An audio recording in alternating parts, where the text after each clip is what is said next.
and girls.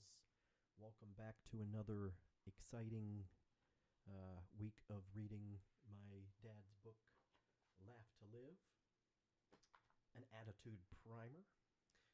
This week we are on chapter number 5, and as usual, we'll let me see how many pages we got. We got 1/2 page, full page, full page, full page, full page. Oh, pages sticking together. Oh, full page. Oh, this is a long chapter. Okay, so we've got one. I'll do 1, 2, 3, 4, and we do 39. 2, 3, 4. Yeah.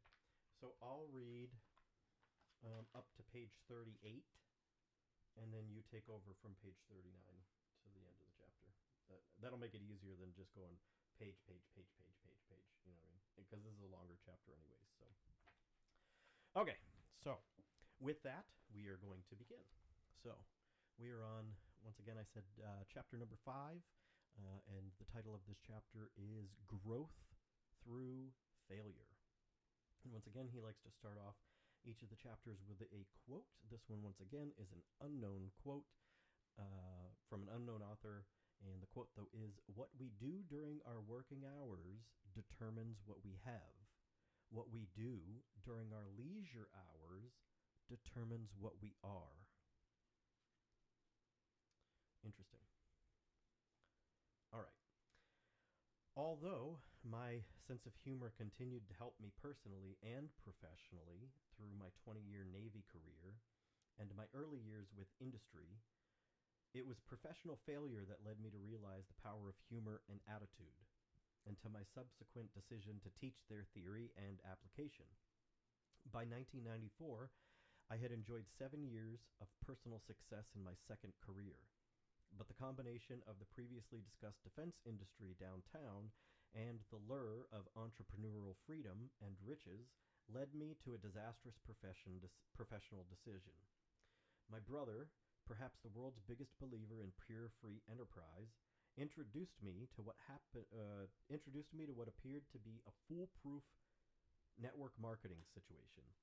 In the 1980s, we had moderate success dabbling in a small Amway business, but I had decided it did not fit with my Navy career. Now, my brother had found the perfect company with the perfect product and the perfect marketing plan. After quickly forming a small team of equally motivated associates, I broke the cardinal rule of network marketing. Never give up your primary source of income until you've doubled it with your networking organization. I convinced my wife to join my dream of financial independence. We bid the defense industry farewell and moved the family to Jacksonville, Florida to join my brother in building our future. The first hint of pending doom involved the sale of our house in New Hampshire. Believing what we had all been taught prior to the 1990s, that the housing market would never go anywhere but up, we had joined the yuppie dream and purchased a huge house with a huge mortgage shortly after I had joined Lockheed. We managed to get an agreement on the sale of that home prior to our Florida move, just as the market began its historic crash. Everything appeared to be in order as we signed a 1-year lease for a home in Jacksonville. However, the sale in New Hampshire fell through, and by the time we found another buyer, actually thief is a more fitting term, not only was all of our equity gone, but we actually had to pay $10,000 to close. So, there we were, a family of 7 in Jacksonville, and I noticed a strange phenomenon. Our funds were flowing out, but there was no income coming in. However, my organization was expanding in New Hampshire and Jacksonville, so it was only a matter of time. Then the second shoe fell. The competition for our company's products recognized the market and flooded it with cheaper imitations.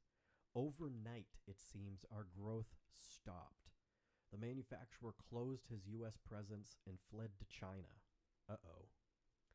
It was the eeriest feeling to wake up one morning surrounded by wife and 5 kids and realize that our potential funding source had dried up. And then a second, more frightening realization hit. Jacksonville was a sales, service, and finance city with no major manufacturing base, my area of expertise. For the next few months, I went through everything from telemarketing to door sales, anything to put food on the table.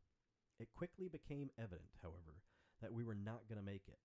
That was followed by the day we could not make our lease payment. Now that's it, right? Give up. It's over. Wrong. You see, something quite wonderful had happened to me during this professional fall from grace, and I hadn't even seen it. Prior to this move, I was the consummate workaholic. I was into work early, staying late, bringing work home, barely civil to my family until sometime Saturday afternoon, and then back in my planner on Sunday night to prep for the week. The oldest of 3 of my 5 children grew up, and I never went with them on a field trip or coached them in a sport. Now, fortune, not good sense, changed all that. First, while between crummy little jobs, my wife and I had time for a cup of coffee and conversation in the morning. We found ourselves enjoying the short stroll to the local coffee shop. And then the real shocker came. My youngest son asked, knowing the reply, if I could be a chaperone on a class trip to Tallahassee. After a pause contemplating my normal can't do it reply, I said, why not? I'm not working. The mutual benefit of that one-day trip for my son and I was immeasurable. Meanwhile, my oldest daughter had invited me to speak to her advanced history class about Vietnam, and again, not by choice, I was free to join them. 27 years of being told to balance work and family, and now fate had forced my hand.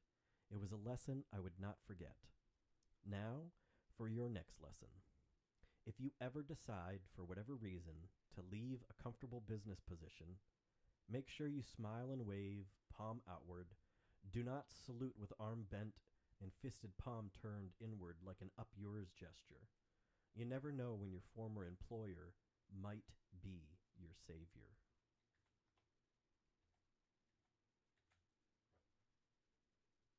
All right.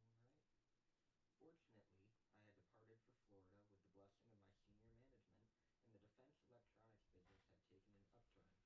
And so, a year after leaving on life's big adventure, broke, but year after, but with great spirit and the discovery of balance in my life, I kissed my wife and kids and headed to New Hampshire, pledging to land a job and return in a week to get them. With a fairy tale, I was offered a week to get them. Oh, wait. What a fairy tale. I was offered a better position than I left, and they paid for our move back. In that short period, I had suffered a personal bankruptcy, but had gained a priceless gift in return, a lesson in balance, and an opportunity to practice it. As if that wasn't gift as if that wasn't gift enough, during my flight back to Florida to gather my family, another gift landed in my lap. There was an article in the In-Flight magazine with a picture of a slightly balding, middle-aged man in coat and tie, wearing a red foam clown nose. I learned from the article that this man, C. W. Metcalf, actually conducted workshops for major corporations, teaching them to lighten up. He had written a book entitled Lighten Up: Survival Skills for People Under Pressure. By the time I finished the article, I could not contain my excitement. I began to realize that the things he was teaching I already did naturally, and now I realized that these theories and behaviors could be taught. As soon as we completed our move, I tracked down Mr. Metcalf by phone, and after a brief conversation, I told him I wanted to do what he was doing. He gave me the most incredible advice. Just do it. Oh, yeah. And he added, start by buying my book. And I learned yet another business lesson.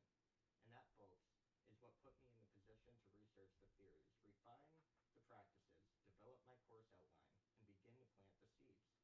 Oh, lest I forget, within a week of our return to New Hampshire, I had the perfect opportunity to test my work-life balance. Happy to be back and earning a paycheck, I began slipping back into my all work and no play mode, temporarily, of course, while I got back into the swing of things. Fortunately, my youngest put things into perspective. My 9-year-old daughter came to me one evening and said her recreation soccer team's coach had quit, and would I like to maybe coach. I responded, of course, that I was much too busy, and that she quietly left the room. Several minutes later, she came cautiously back and asked what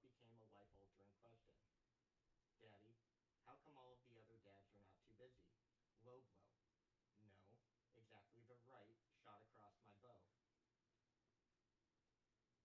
In reply to my question about the schedule, she told me they practiced at 4 o'clock on Wednesday and played their games on Saturday mornings.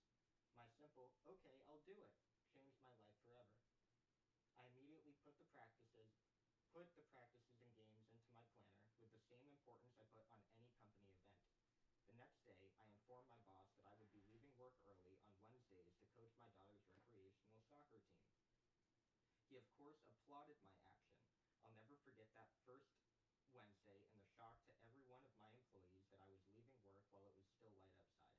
Then there was the absolute joy of standing on the soccer field in broad daylight and hearing these wonderful little voices call me coach. I say this event was life-altering because it became the symbol of balance for me. I continued to coach recreation soccer through my daughter's years on the team, and then for several years after that.